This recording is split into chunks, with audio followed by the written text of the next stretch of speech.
Bonsoir à toutes et à tous et bienvenue sur El Magharibi. Quel plaisir de vous retrouver pour ce nouveau numéro de Microscope. Soyez les bienvenus. L'actualité ce soir, nous allons parler de diplomatie. Vous le savez, une diplomatie pour certains observateurs, analystes qui navigue à vue maintenant. Une Algérie qui fut un temps avait une certaine puissance, une place sur l'échiquier international et depuis, pour plusieurs observateurs, analystes, des économistes, effectivement depuis 6 ans, maintenant depuis l'arrivée au pouvoir d'Abdelmadjid Tebboune, malgré cette nouvelle Algérie, malgré ces annonces, c'est un pays qui s'isole de plus en plus. On parlait des Émirats il y a quelques semaines, le Mali la semaine dernière, la France et l'Algérie, c'est l'actualité ce soir. Vous l'avez notamment ici en fond d'écran avec notamment les deux chefs d'État, Emmanuel Macron et Abdelmadjid Tebboune. On va essayer donc de revenir sur cette diplomatie, derrière cette actualité avec l'influenceur notamment Doualem qui a été donc refusé, l'Algérie qui refuse d'accueillir un OQTF, mais un Algérien, un citoyen algérien, puisque cette personne est entrée en France, si je ne me trompe pas, en 88, qui a réussi ensuite à avoir une régularisation donc légale en France, avec notamment une carte de long séjour, mais qui aujourd'hui, pour des raisons, vous le savez, hein, c'est un influenceur donc qui a fait une certaine sortie sur Internet, notamment sur les réseaux sociaux, TikTok, si je ne me trompe pas, donc avec un certain nombre de mots, d'appels à la violence, des mots virulents, d'appels à la haine pour certains, appels aussi à une certaine violence envers les opposants du pouvoir, c'est-à-dire le pouvoir actuel, celui d'Abdelmadjid Tebboune. Eh bien, nous allons essayer de comprendre effectivement ce soir quelle est la position du pouvoir algérien. On aurait pu consacrer une émission sur les sorties de la gauche en France, les sorties de la droite, l'instrumentalisation. Ce n'est pas l'axe principal ce soir, c'est vraiment de savoir d'abord sur quel fondement le pouvoir algérien a refusé d'accueillir un Algérien. C'était le cas de notre confrère Farid Alilad qui avait été arrêté un soir vers 18h. Il avait passé donc une série d'interrogatoires tout au long de la nuit, au petit matin, aux alentours de 6h, 7h du matin, alors qu'il n'est pas français, il est algérien. Eh bien, le pouvoir algérien l'a remis dans un avion direction Paris, direction l'étranger. Eh bien, c'est le cas de cet Algérien, cet OQTF qui, je le rappelle, donc n'a pas de nationalité algérienne. D'abord, pourquoi l'Algérie n'accepte pas les OQTF, donc les obligations de quitter le territoire et national, et puis pourquoi aussi le pouvoir algérien n'accueille pas ces citoyens. Nous écouterons tout à l'heure, bien évidemment, le ministre de l'Intérieur français, hein, qui dit clairement que l'Algérie est en contradiction totale avec les règles. L'Algérie cherche à humilier la France. Il faut suspendre les visas. Retention à prendre donc notamment contre l'Algérie, suspension aux aides au développement et notamment concernant les flux financiers, voilà la sortie du Rassemblement national et aussi, encore une fois, un pouvoir dont on qualifie la faiblesse, un régime faible. Vous le savez, notamment, cette escalade a pris entre la France, a pris du mouvement depuis l'affaire Boualem Sansal. Il a été enlevé, kidnappé le 16 novembre, des nouvelles au sein de l'APS le 22 novembre. Et puis le pouvoir algérien, donc qui officiellement, de par son chef d'État, Abdelmadjid Tebboune, a pris la parole concernant cette affaire, d'ailleurs sans le citer, le 29 décembre dernier. Avec nous pour en parler, Abderrahim Moussaouer, enseignant, formateur, merci d'être là, militant politique. À tous les téléspectateurs de Maria, en Algérie ou ailleurs, je tiens à saluer les citoyens et à rendre hommage à tous les détenus politiques et d'opinion en Algérie. Merci pour l'invitation. Merci d'être là, Abderrahim Moussaouer. Il est avec nous aussi Jamel Gessoum, qui connaît bien aussi l'Algérie. Il est en France et puis il travaille longuement depuis plusieurs années avec ce qu'on appelle la diaspora. En tout cas, ce sont ces Algériens et ces Algériennes qui vivent notamment en France. Il est question aussi de la diaspora aujourd'hui, puisque je rappelle que notamment un certain nombre de politiques parlent vraiment de couper les visas. Le peuple en est concerné. Jamel Gessoum, bonsoir. Bonsoir Chaban, merci pour l'invitation, excellente présentation et nous allons, je pense, débattre et ça va être un petit peu sportif, je crois, mais je crois que c'est le but. La bonne année à tous nos compatriotes, à vos invités et surtout à vous, Chaban. Merci infiniment pour vos mots. Abderrahim Moussawa, je vais commencer par vous. D'abord, il y a peut-être, l'Algérie est un pays où les Algériens sont fiers. On est fiers bien évidemment de l'Algérie en tant qu'Algérien, franco-algérien. Aujourd'hui, tout de même, il y a un pouvoir algérien qui refuse d'accueillir, je vais commencer vraiment par ça, qui refuse d'accueillir un citoyen algérien, qui lui dit non, tu n'as rien à faire ici, va-t'en. Comment d'abord vous expliquer cette réponse? Je rappelle que donc l'influenceur a été refoulé ce matin à Ouari Boumedienne. Dans un premier temps, je pense qu'il est important de rappeler que Fabien Abdel est l'influenceur, le but influenceur dont vous venez de parler. Personnellement, je ne les mettrai pas dans le même sac. Parce que alors, Abderrahim Moussawa, vous savez combien vos analyses sont toujours importantes à entendre. Malheureusement, c'est un peu saccadé, voilà, toutes les 3-4 secondes. Donc, j'aimerais vraiment qu'on essaye de régler avec mes amis à la technique que je salue afin qu'on distingue vraiment vos points de vue et vos analyses. Jamel Gessoum, même question. Je parlais d'exemple de Farid Alilat la dernière fois, il a été refoulé. Et puis là, alors, on parlera de l'OQTF en lui-même. Pourquoi est-ce qu'à un moment donné, un pays concerné par l'OQTF n'accepte pas cette obligation de quitter le territoire donc, national, en l'occurrence la France? Mais là, pourquoi est-ce le pouvoir algérien refuse d'accueillir un Algérien? Très bonne question. Alors, vous savez, il y a deux spectres à partir duquel il faut voir ce refus.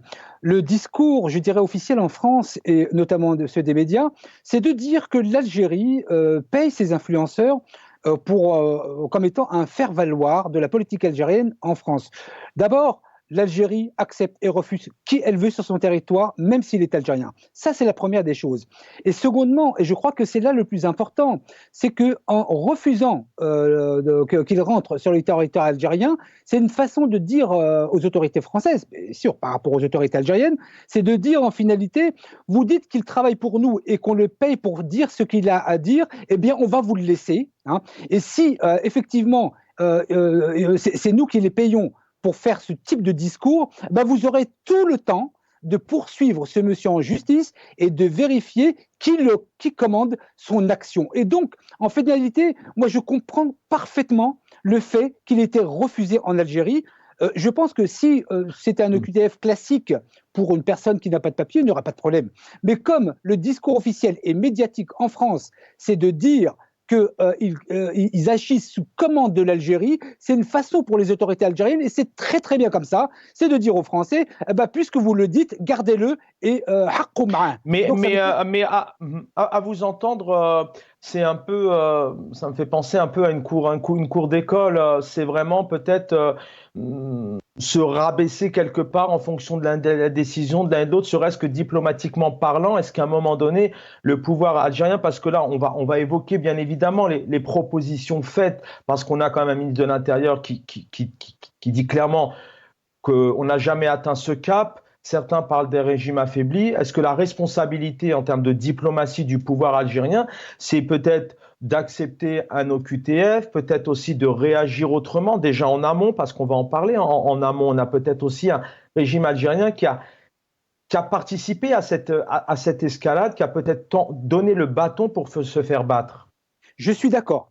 L'Algérie est totalement responsable. Le président Tebboune en premier est tout à fait responsable de cette escalade, parce que si on revient un peu en amont, il aurait été plus simple, parce qu'à la base, tout part et je parle même pas du Sahara occidental, ça part plutôt de Boualem Sansal. Moi, j'aurais préféré que lorsqu'il est arrivé sur le territoire algérien, on lui retire son passeport algérien, on lui dit retour en France et interdiction définitive du territoire algérien. Ça aurait évité toute cette escalade. Donc, la base de la problématique diplomatique, elle est née des autorités algériennes. Ceci étant, dans toute cette escalade dont les autorités sont tout à fait responsables, il y a aussi les paroles du président de la République en disant que l'Algérie se déshonore, donc elle n'aurait en finalité plus d'honneur. Et donc, la cour d'école, parce que Chaban, c'est ce que vous dites, on est un peu dans la cour d'école, mais il faut bien qu'à un moment ou à un autre, ceux qui jouent au boomerang récupèrent le frisbee. Donc, quand les autorités françaises, par le biais des médias disent que ces influenceurs, en plus, quel influenceur, je veux dire que l'Algérie, elle a tous les défauts de la terre. Hein. Alors là, je peux vous en sortir des pas mal et j'espère avoir l'occasion aujourd'hui de rappeler aux auditeurs et aux auditrices ce que j'ai dit il y a 2 mois et qui nous vaut aujourd'hui à la diaspora de grandes difficultés. Là aussi, les autorités sont responsables. Mais en tout cas, la première, je dirais, distinction, c'est que l'Algérie accepte et refuse qui elle veut sur son territoire. En ce qui concerne les manipulations faites par la France sur cette question, qu'ils gardent ces influenceurs et qu'ils poursuivent.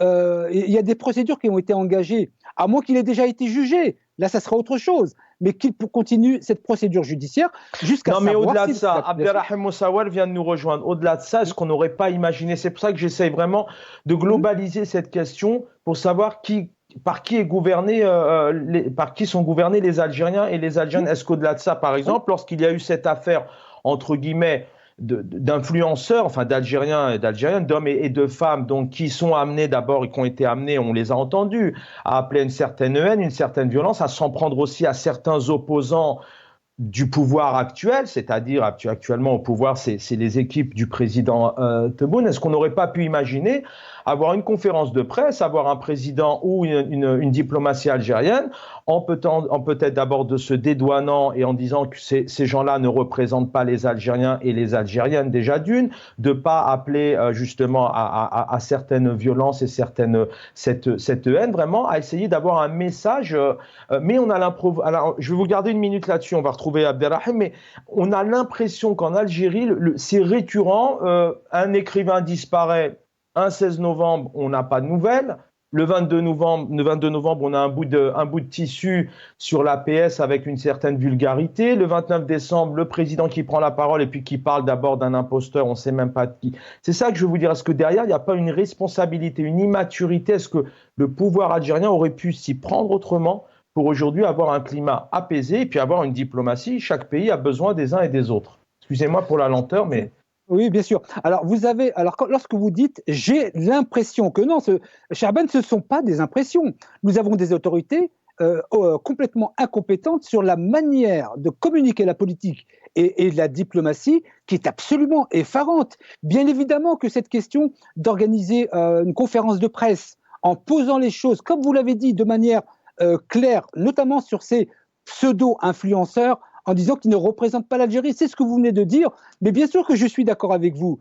Et donc c'est pour cela que je dis que les autorités politiques algériennes sont tout à fait responsables de l'inconséquence communicationnelle sur les effets politiques et diplomatiques. Il est vrai, par exemple, et vous l'avez très bien dit, vous avez là tout à fait raison, c'est qu'il est facile de communiquer sur des faits qui se produisent lorsqu'ils sont en lien avec l'international, que ce soit Boualem Sansal, que ce soit pas des influenceurs, c'est vraiment des ânes, qui ne représentent absolument pas l'Algérie. C'est facile de faire cela, mais moi je suis estomaqué par l'incompétence des autorités algériennes à communiquer sur des choses aussi simples. Vous dites j'ai l'impression, non, Chaben, ce sont des certitudes. Ce que vous avez dit, ce sont des certitudes, c'est pas des impressions. Je reviens à vous. Quand j'ai l'impression, mais c'est aussi important d'avoir vos analyses. Abderrahim Moussaouel, pareil, aujourd'hui on a un citoyen algérien donc, qui est refusé. D'abord il est algérien, on le remet dans la nature et on dit à la France non. Donc au-delà de cette affaire, j'aimerais vraiment aussi avoir votre analyse. Est-ce que cette escalade quelque part, elle n'a pas été générée par cette diplomatie? Alors parfois aussi à un moment donné, on a aussi la presse algérienne qui a lancé des titres, on ne sait pas de... Qui dit les titres, pourquoi? Et puis on n'a aucune réponse. Enfin, comment vous analysez aujourd'hui vraiment ce pouvoir algérien qui, pour certains d'ailleurs, est affaibli face à cette situation avec la France? Alors, je disais qu'en dépit de sa nature violente, sa naissance dans la violence et sa vie dans la violence, le système en Algérie a toujours maintenu une opacité, non seulement dans la gestion des affaires politiques, économiques, même parfois diplomatiques qui concernent l'Algérie, mais aussi sur la définition des notions d'un état de droit, la notion de la démocratie, la notion des libertés fondamentales, à force d'avoir perverti la question politique, d'avoir interdit l'exercice politique, le syndicalisme, le mouvement associatif, la création de partis politiques, les piétinements qui ont toujours été orchestrés, bien sûr qu'à un moment donné, on arriverait à un moment où un influenceur ou des influenceurs dont les sujets, en réalité, c'est-à-dire n'ont aucun fruit sur le plan politique et sur le plan social, soient utilisés ou considérés comme des acteurs politiques. Il me semble que la dite personne dont on vient de parler, le 22 décembre dernier, j'assume mes responsabilités avec mes amis de l'Agora du Peuple, nous avons dénoncé le soir même cet appel au lynchage, cet appel à l'assassinat à l'encontre de notre frère Mohamed Tajadif. Nous avons fait une dénonciation le soir même.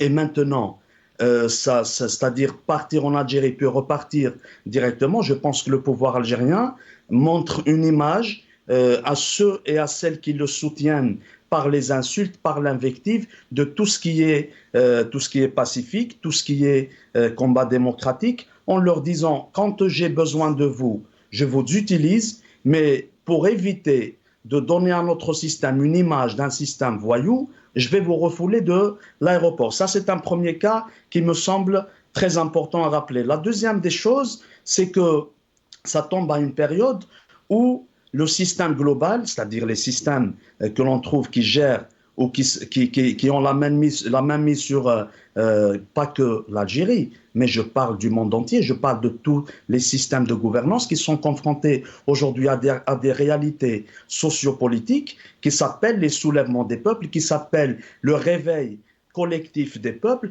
Donc il est question de ramener la situation ou de ramener le débat politique vers tout ce qui est invectif, vers tout ce qui est le tout sécuritaire, les risques c'est-à-dire qui guettent sur l'Algérie. Je rappelle, c'est-à-dire dans ce cadre, j'essaie de ramener un peu un éclaircissement par rapport à ma vision des choses, c'est que personne ne nous dira aujourd'hui le contraire de l'existence des dangers réels sur l'Algérie, que ce soit à nos frontières ou même sur les positions diplomatiques. Par contre, il est important de dire que nous ne sommes plus à cette ère de temps où à tout prix nous allons nous mettre derrière un pouvoir qui emprisonne, qui assassine, qui refoule ses enfants, un pouvoir qui empêche les journalistes ou les citoyens non seulement d'accéder au pays, mais de sortir du pays aussi.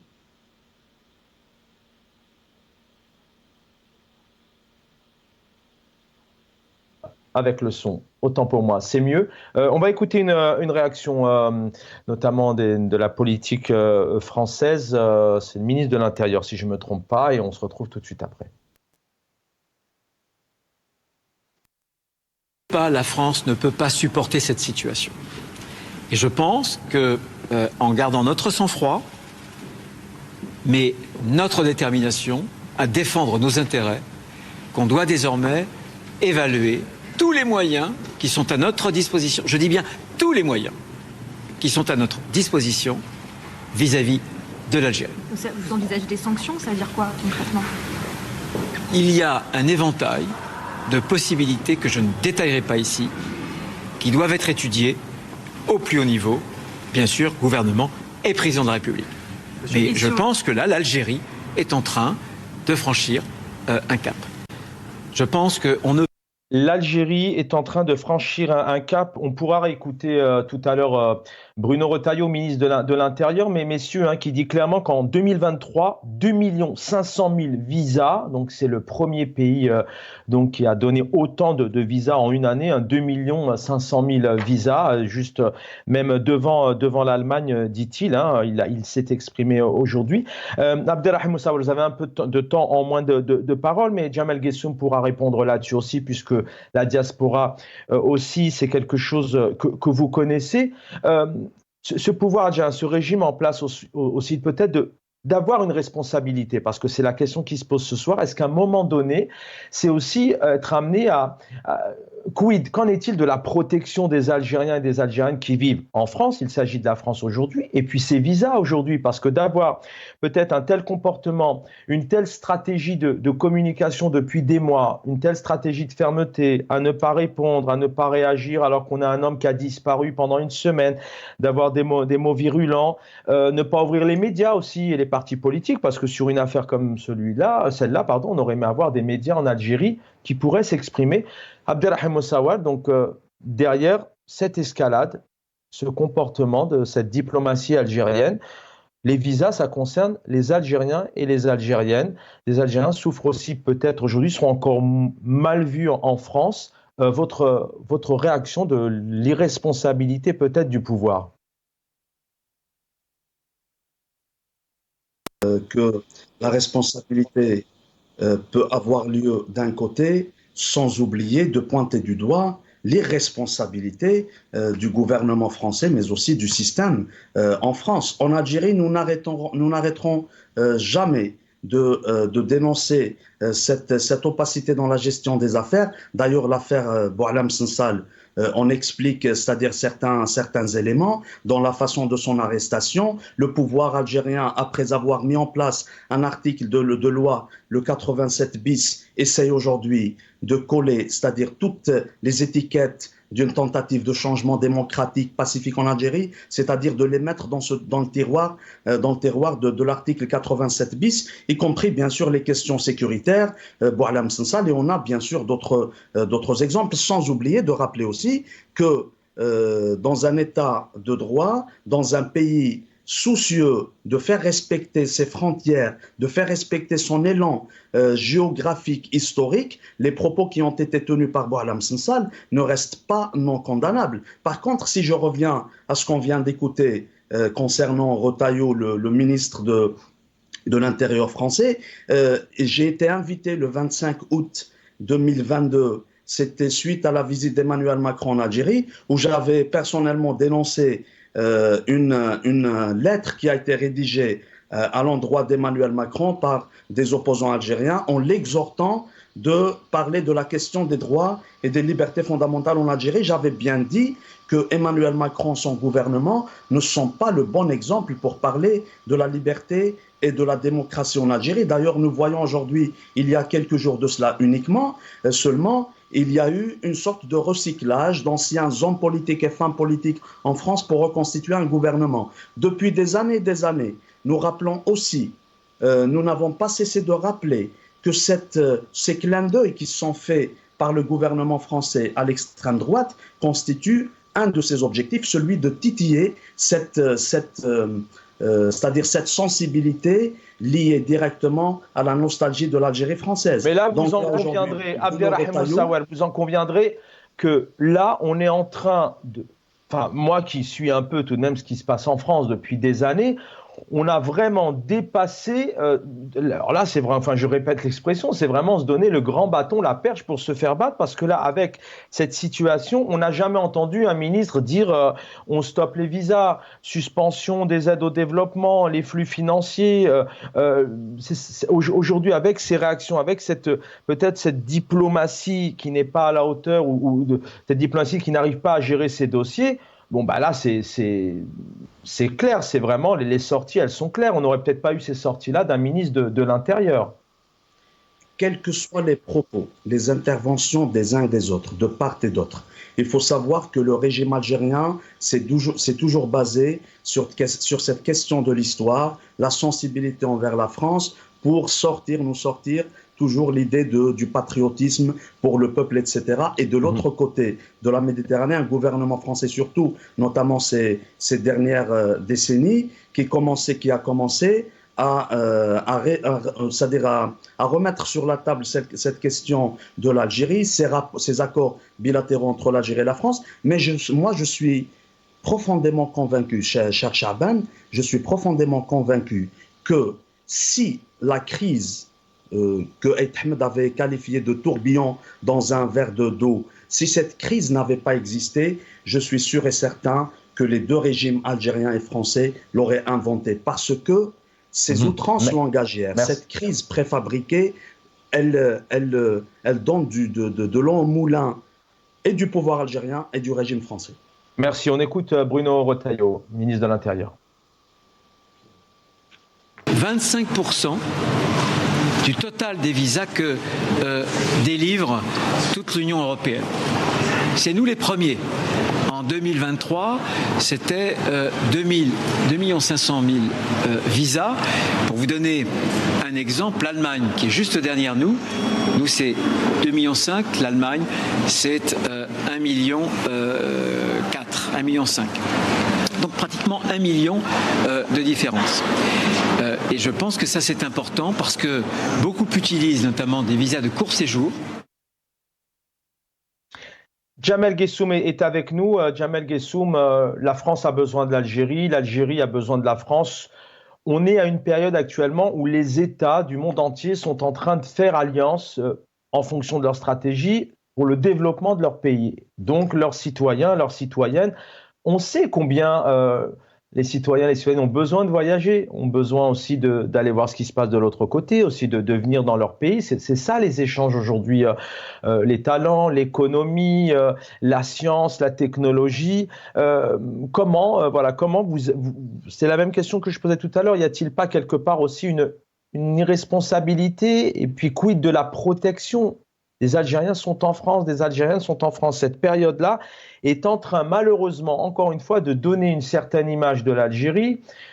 Du pouvoir, c'est une chose, mais aussi du peuple algérien, même si certains, bien sûr, font la distinction. Jamel Guessoum. Alors, moi, j'ai trois points à soulever. Tout d'abord, M. Moussaouer, qu'il me donne envie de le rejoindre dans son combat lorsqu'il a dit tout à l'heure que l'État assassine. Ce qui est quand même une accusation assez grave. Mais si elle est vraie, et je l'invite juste à me donner quelques noms précis et qu'il me donne envie de le rejoindre. Ça, c'est la première des choses. Secondement, sur la question du nombre de visas, on fait un petit peu un prorata entre le nombre de visas qui est accordé entre la France et l'Allemagne, mais en même temps, il y a près de 6 millions, d'après ce qu'on dit, entre 5 et 6 millions d'Algériens en France. Il y a des liens historiques et donc parler d'un reliquat de 1 million 100 000 visas de différence entre la France et l'Allemagne n'est pas politiquement, je dirais, acceptable comme argument. Maintenant, je reviens sur le fond de votre question, sur la question de l'irresponsabilité des autorités algériennes. Et c'est là où je vais rappeler des propos que j'ai tenus sur votre plateau et dans l'ensemble des réseaux sociaux, lorsque je disais qu'il est tout à fait irresponsable pour les autorités algériennes de donner sa campagne électorale présidentielle à la Grande Mosquée de Paris, et je précisais qu'en faisant cela, et ça vous le retrouverez sur les émissions sur le Maghrébia, mais aussi sur les réseaux sociaux, j'avais dit qu'il est tout à fait irresponsable pour les autorités algériennes de mettre la diaspora algérienne, particulièrement en France, en danger parce que ça allait être repris par les autorités algériennes et qui paierait les pots cassés? La diaspora.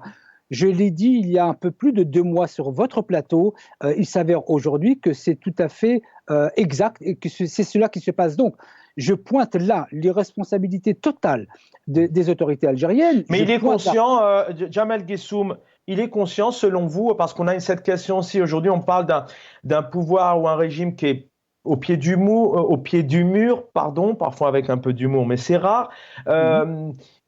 Qui prend ces décisions? Est-ce qu'à un moment donné, quand on prend une telle stratégie de faire l'autruche, de peut-être de ne pas dire les bons mots, MOTS, de ne pas réagir au bon moment, de ne pas faire preuve de responsabilité, on sait qu'on en arrive à de telles décisions. Est-ce que, selon vous, stratégiquement, le pouvoir algérien s'est dit, mais alors attention, il y a les visas, il y a aussi les ressortissants, il y a les Algériens et les Algériennes. Est-ce que réellement, c'est la cacophonie, c'est le panier de crabes, c'est un régime affaibli, comme le disait le RN ce matin, par exemple? Vous savez, pour éviter de fantasmer et de me poser la même question quand j'en parle autour de moi, on me dit le président Tebboune n'est pas entièrement responsable de ce qui se fait diplomatiquement ou politiquement. Moi, pour éviter de diluer les responsabilités, parce qu'il n'y a pas meilleure manière que de diluer la responsabilité en se posant la question de savoir qui gère la diplomatie et la politique en Algérie, et ça déresponsabilise le président de la République. Pourquoi est-ce que à chaque fois que j'aborde ces thématiques, je pointe la responsabilité pleine et entière du président de la République, parce que je ne vais pas m'amuser à chercher à savoir qui conseille le président, qui fait à la place du président sur telle ou telle mégarde. Hein. Et donc, j'essaie de ne pas diluer la responsabilité, car le premier magistrat du pays, c'est le président de la République. Donc, il nomme qui il veut, mais il assume les conséquences des actions des personnes qu'il nomme. Donc, je ne diluerai jamais. Alors, ça marche comment, Jamel Guessoum? C'est clair, rapidement, une minute. Alors, ça marche comment? Le président algérien marche sur la tête pour laisser passer toute cette période, se gangréner, cette escalade, encore une fois, sans me remettre en cause. Mais selon vous, c'est une réelle stratégie? C'est un manque de savoir-faire? Alors j'ai envie de vous répondre, Chaban, très rapidement. C'est ce que j'avais dit sur votre tableau, sur votre plateau, il n'y a pas très longtemps. J'avais dit qu'il y a un film qui est très connu, qui a fait l'objet d'un concept philosophique, qui est le grand blond avec une chaussure noire. Et je réponds directement à votre question. Et le grand blond avec une chaussure noire, le grand blond qui était un espion, faisait tellement des bourdes que les services secrets qui étaient opposés à lui se disaient que s'il fait des bourdes aussi énormes, c'est que ça relève d'une stratégie et non d'une incompétence. Ah ben pour l'Algérie, je ne dis pas que le président Tebboune, parce que je le respecte, c'est le grand blond avec une chaussure noire, mais en tout cas, je dis qu'ils font tellement des bourdes qu'on pourrait penser, pour se rassurer, que en fait c'est une stratégie. Non, ça n'est pas une stratégie, ce sont des erreurs politiques, ce sont des erreurs diplomatiques. Le président de la République nomme qui il veut, mais il reste responsable de ses actions. Donc voilà, en gros, je ne dilue pas la responsabilité. Et le grand blond avec une chaussure noire, c'est pas pour moi. Merci. Une pensée à Pierre Richard, comédien, acteur français. Abderrahim Moussaouar, derrière toutes ces affaires aussi, ce qui a été souligné, alors vous ne serez peut-être pas d'accord avec ça, mais en tout cas, derrière toutes ces affaires qui prennent de plus d'ampleur, pour la première fois depuis 48 heures, la presse française, mais pas que, il y a les Canadiens, j'ai lu aussi quelque chose en Amérique, qui parle aussi de ce 87 bis. C'est malheureusement, alors pour le peuple algérien qui veut un changement de système, qui veut des libertés, qui veut un état de droit, c'est aussi quelque part des affaires qui ont mis en lumière les problèmes de liberté, le 87 bis, et puis qui dernièrement ont mis en lumière beaucoup d'observateurs, d'écrivains, d'analystes parlent d'un système oligarchique militaire. Le régime en lui-même est remis en question dans sa globalité, un régime donc affaibli. On rappelle d'ailleurs qu'aussi Emmanuel Macron avait parlé de ce régime politico-militaire, si je ne me trompe pas. Abderrahim Moussaouar. C'est dans cette perspective du langage que, quand j'ai été interpellé sur le mot assassinat, que je pense qu'il est quand même important de rappeler à M. Guessoum que Abderrahim Moussaouar fait pleinement la différence entre l'État, c'est-à-dire des institutions d'un pays, des institutions qui, dans un pays où la liberté de la personne humaine, où la légitimité populaire est respectée, c'est-à-dire fonctionne de façon légitime, et le mot pouvoir au système. Si M. Guessoum n'a pas compris la différence entre le système algérien et les institutions de l'État, il est quand même important de les rappeler, et nous sommes là pour le faire. Depuis l'assassinat de Abban Ramadan, l'assassinat de l'architecte de la guerre de libération, l'assassinat de Karim Khaydar, l'assassinat de Ali Msili, l'assassinat de Boudiaf, parce que M. Guessoum fait le point, ou plutôt il pointe du doigt la responsabilité du président de la République. Si en Algérie, les présidents de la République avaient un minimum de pouvoir sur les questions économiques, politiques, sociales, sur les institutions, Mohamed Boudiaf n'aurait pas été assassiné par le système dont je parle. Donc les assassinats jusqu'au dernier Hakim Debbazi dans les prisons du pouvoir assassin, que je répète, et bien sûr j'assume mes responsabilités. Sinon, parlons des populations, parlons du peuple et des peuples au pluriel, mon frère Chaban. Moi je rappelle toujours, parce qu'il y a une référence à laquelle il faut toujours revenir, ça s'appelle le hirak du peuple algérien. Si aujourd'hui le système en Algérie est acculé, le système qui est en crépitude aujourd'hui n'arrive même plus à se prononcer sur le plan politique national, sur le plan politique international, c'est parce qu'il y a un peuple qui a pris ses responsabilités comme une seule femme, comme un seul homme à partir de février 2019. Et je rends hommage à toutes ces localités de Khanchla, Kharrata, Borj Bouararij, d'est en ouest, du nord au sud de l'Algérie, ce peuple qui a rappelé qu'il est nécessaire de passer d'abord par le respect de la légitimité populaire, par redonner la parole aux enfants. C'est une victoire pour vous, Abderrahim Moussawar.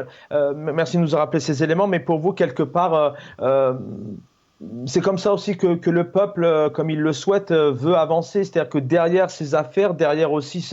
On en parle de cette diplomatie, on peut citer plusieurs exemples, plusieurs États, mais derrière cette affaire-là, je le disais, il y a un 87 bis que personne connaissait, Boualem Sansal, malheureusement, grâce à cette affaire, on en parle. Le régime aussi, depuis plusieurs jours, on parle d'un régime militaire, d'un régime affaibli, d'un régime qui manque de crédibilité, alors qu'auparavant, aucun média n'aurait classé ce régime de la telle sorte.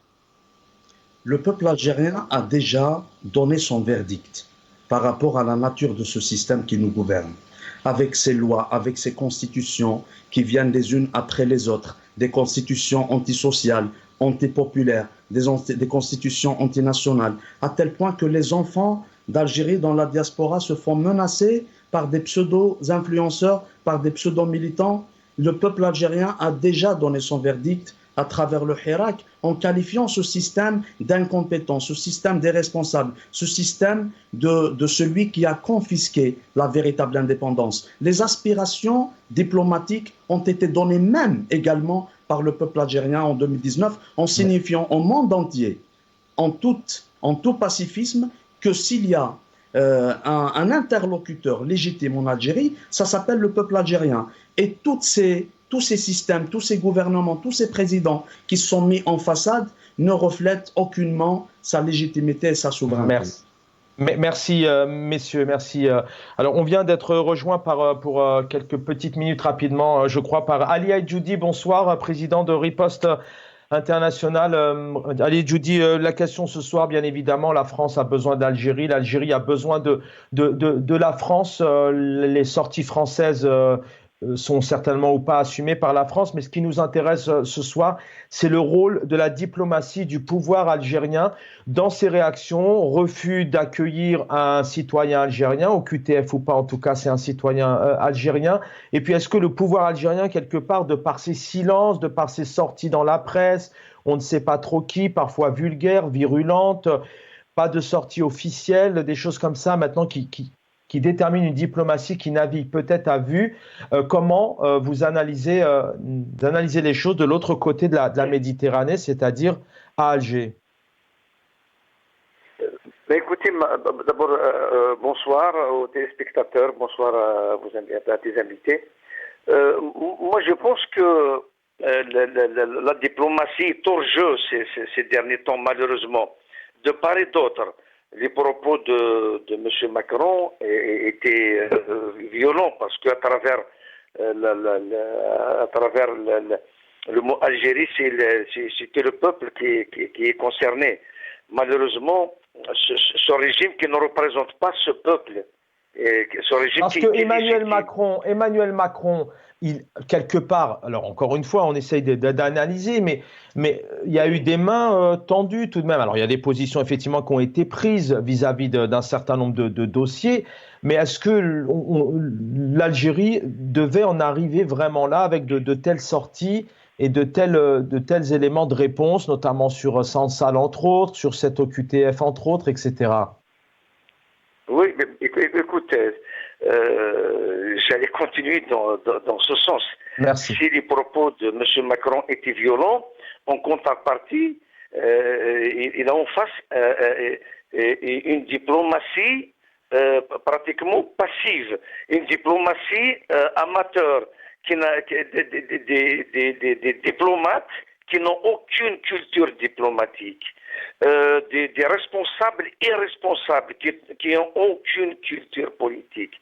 Malheureusement, Tebboune et son gouvernement ont mis tous les pays qui entourent l'Algérie et les partenaires de l'Algérie sur le dos de l'Algérie, malheureusement. Nous avons Espagne comme ennemi, le Maroc comme ennemi, le Niger, la Mauritanie, le Mali. Il nous reste la Tunisie. La Tunisie parce qu'actuellement, il est presque sous l'emprise de l'armée algérienne. Sinon, on a perdu même la confiance de nos alliés. Aujourd'hui, la Russie ne fait plus confiance à l'Algérie. Elle a préféré organiser sa réunion au Maroc qu'en Algérie. Le président ou le ministère des Affaires étrangères chinois, il a préféré faire l'escale au Maroc qu'en Algérie. C'est un gouvernement, je pèse mes mots, c'est un gouvernement de voyous qui n'a aucun sens de responsabilité. Parce qu'à travers cette diplomatie, à travers cette politique, c'est un peuple, c'est une diaspora. En France, nous avons entre 4 et 5 millions d'Algériennes et Algériens qui sont livrés à eux-mêmes. Et il y a cette question, pour peut-être donner de l'eau à votre moulin, il y a cette question qui est remise en question aujourd'hui, vraiment une sortie qui est claire. Stoppons les visas. Retailleau s'est exprimé, la droite s'est exprimée, peu importe qui, mais en tout cas, c'est un manquement. Alors un danger, je ne sais pas si c'est le mot, mais c'est un manquement pour les Algériens et les Algériennes qui ont envie de voyager parce que pour leur carrière, pour voir leur famille, pour voir leurs enfants, il y a des parents qui ont des enfants ici, par exemple en France, qui aimeraient voyager. Si demain le pouvoir français décide de stopper, je disais, voilà, quelque part, il y a aussi une irresponsabilité, un manquement dans la conscience du pouvoir algérien concernant ses citoyens et ses citoyennes. Oui, mais en dehors des liens familiaux, il y a des intérêts d'individus, il y a des intérêts commerciaux, il y a des intérêts sociaux. Vous savez, une grande majorité d'Algériens se font opérer ici en France par manque de moyens en Algérie.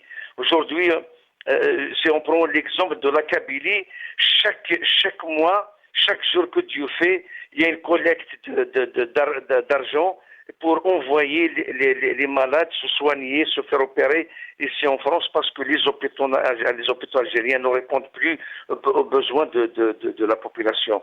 Les liens commerciaux, vous savez, il y a des milliers de commerçants algériens ici en France et en Europe. Ben, malheureusement, ce qui les intéresse, c'est s'entêter, c'est jouer les robots et de se victimiser et de se comporter comme le shérif. Ils sont les chefs, ils sont les meilleurs. C'est la force frappante, la force régionale. Malheureusement, tout ça à cause d'une cause qui peut être réglée au niveau des Nations Unies. Sauf que l'ex-fidèle de l'Algérie, qui se positionne en partenaire, en partie prenante de ce conflit entre le Maroc et l'Algérie. Aujourd'hui, ce n'est même pas les autres, ce n'est même pas le Polisario qui refuse le Polisario, bien sûr, qui est pris en otage par la junte militaire algérienne. C'est l'Algérie qui refuse les propositions du Maroc. Elle n'essaye même pas de comprendre. Et comment, quand tu coupes tous les canaux de communication avec un partenaire, avec un voisin, avec quelqu'un qu'on estime que c'est le plus concerné. Quand tu coupes, tu rompes les relations diplomatiques. Donc c'est tout à fait normal qu'il y ait pourrissement. Cette politique d'amateurisme pousse les autres pays à solidariser avec le Maroc. En tout cas, juste revenons au TikToker. Oui. Vous savez, c'est le manque de canaux de communication, c'est le manque de démocratie, de liberté d'expression, le manque de chaînes de télévision, parce que ces chaînes existantes, c'est des chaînes d'oligarques. Et les chaînes qui s'appellent l'Yatima, eh bien, c'est une chaîne, c'est une machine de propagande du pouvoir. Merci. Et toute la société, tous les citoyens, tous les militants, tous les acteurs de la société civile sont exclus de ces chaînes. Eh bien, ils ont trouvé recours dans ces réseaux sociaux et malheureusement, on trouve des jeunes apolitiques, des jeunes pratiquement analphabètes, trilingues, qui drainent derrière eux 400 000, 500 000 personnes et qui appellent à la haine. Si ces jeunes ont appelé à la haine, c'est parce que Tebboune est venu en France et a arrêté la diaspora de Ouled ou Sarès. Il a insulté cette diaspora. Il a montré le chemin. C'est que plein d'acteurs attachés aux ambassades et aux consulats, ils trouvent refuge dans les consulats pour mener des actions contre le Hirak. Eh bien, c'est tout à fait normal que ces jeunes ont trouvé que le cap est fixé par leur trouver la seule issue, effectivement, de peut-être les réseaux sociaux pour s'exprimer.